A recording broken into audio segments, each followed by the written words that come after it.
Yeah, I said I was gonna come back after the community break, after the Bob Marley there. I just want to play one more tune before I start back with the talk there, because you know it's a music station after all. Still, big up to everybody. Big up to 134. Big up to Byra. Big up to Crook. And big up to all my family, all the crew, all the BFM family, all the DJs, every single one of you. You all know who you are. Too many names to mention, okay? And big up to the management as well, every single time.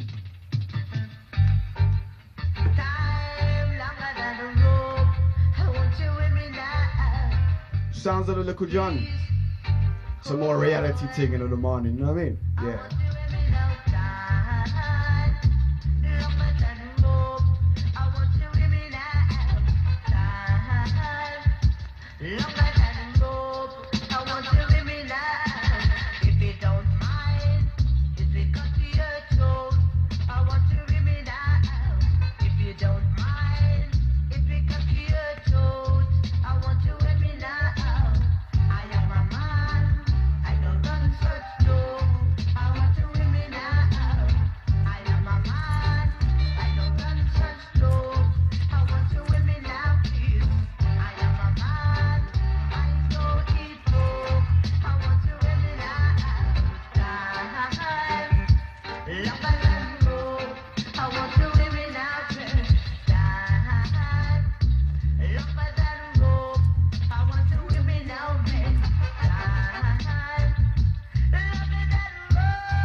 To the talk after the song there, you know. Don't worry, I got some more to talk to you lot about. Got loads more.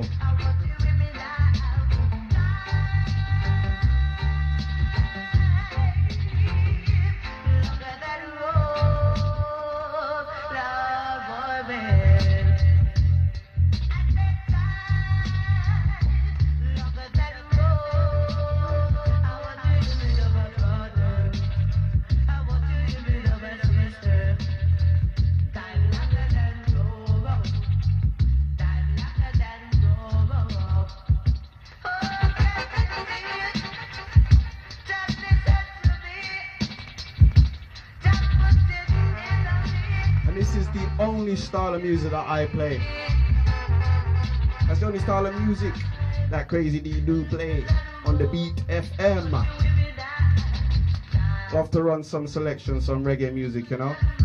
There ain't nothing better than this new riff raff. I can't take none of the new music. I can't do it. Just can't do it. I just cannot take any of it. It's just all ridiculous as far as I'm concerned. It really gets on my nerves because it doesn't make any sense. Oh, for God's sake, that's not music. That's just bongs and beats. You know what I mean? Like, you playing music, or are you trying to like summon dolphins or something like that? You know what I mean? What's that music? Doesn't sound like music. It sounds like radar pings or something like that on a submarine. For God's sakes, man. And half of the people that are doing the music, they can't sing or rap anyway. And yes, I can say that because I can rap myself, but I'm not going to do that because this is not what it's all about. Here to be serious, apparently. So, I was talking about the story of Abraham and his descendants. Because there's a question that I saw, I'll be honest with you, I watched a documentary about the Bible, a history. And just because it was a good documentary because it allowed an individual to look at the Bible story without any prejudice towards any god or anything like that. So you just look at it in a certain, you can just look at it straight and just have the whole story laid out in front of you in a certain way to make you think, say, yeah, you know, that makes sense. Now, I watched it and I picked up about the part about the story of Abraham and his descendants, and about was it Abraham? He was tested by God, and God wanted him to sacrifice his son, to show obedience. Well, God was testing him basically, and obviously he didn't let him do it. Well, an angel came down and stopped him from doing it. But it just got me thinking, right? Well, what God would want a man to do that? Bear with me, yeah, because it just got me the whole story of Abraham and his descendants and Abraham.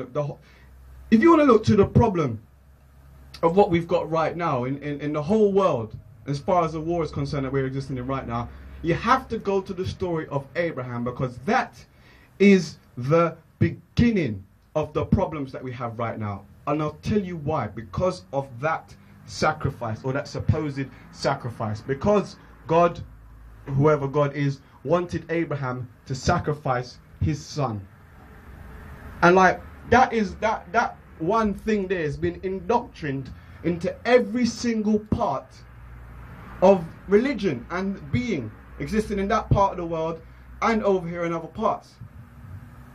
So the whole religion is based on bloodshed, and it seems that in order to please God, blood must be spilled.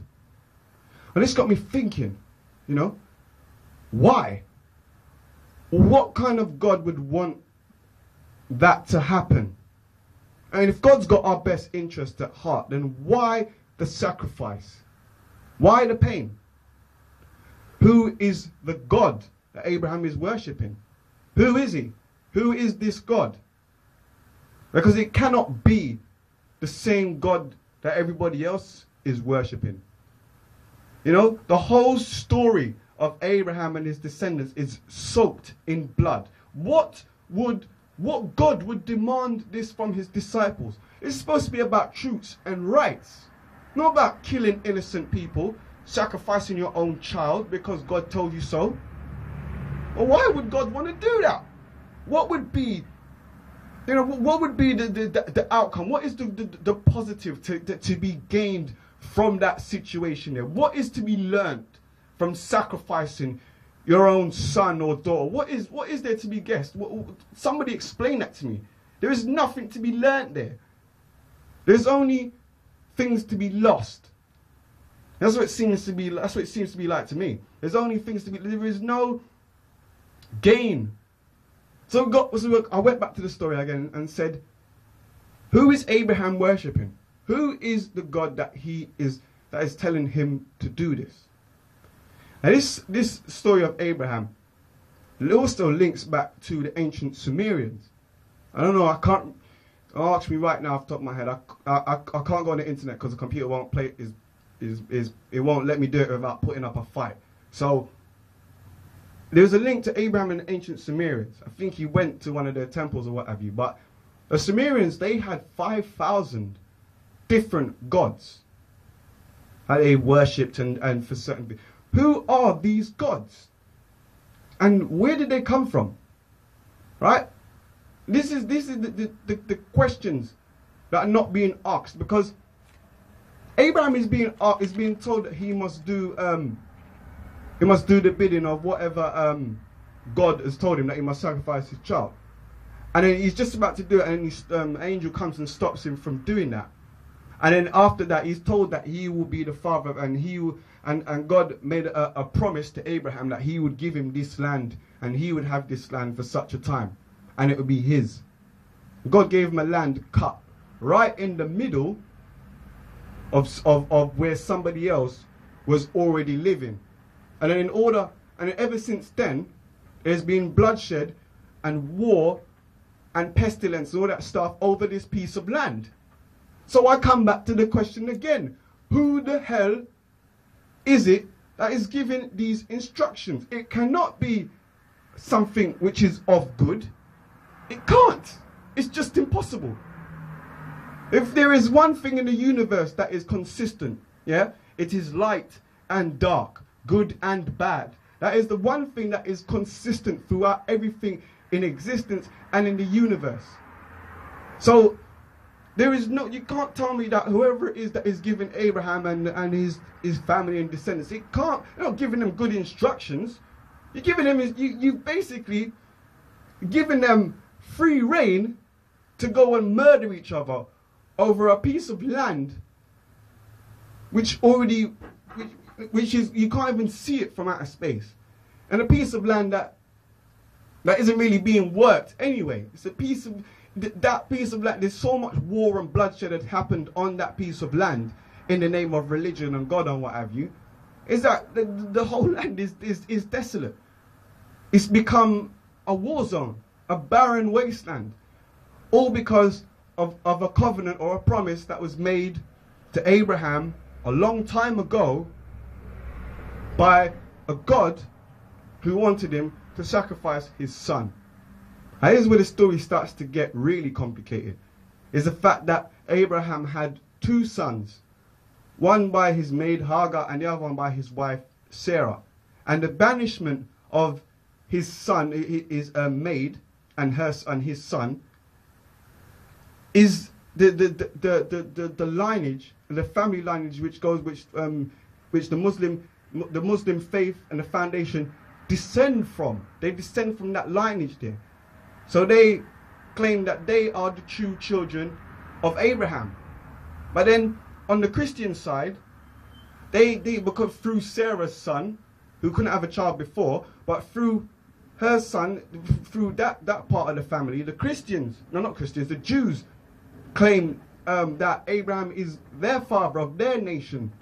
And then from there, the Christians, they've got some affiliation by a proxy, and then the links go on there and there and there. So basically what you got is a big family fight. And both families are both arguing over who has the overall right, who has the total authority, who is the correct lineage. And the stupid thing about it is that they're both right.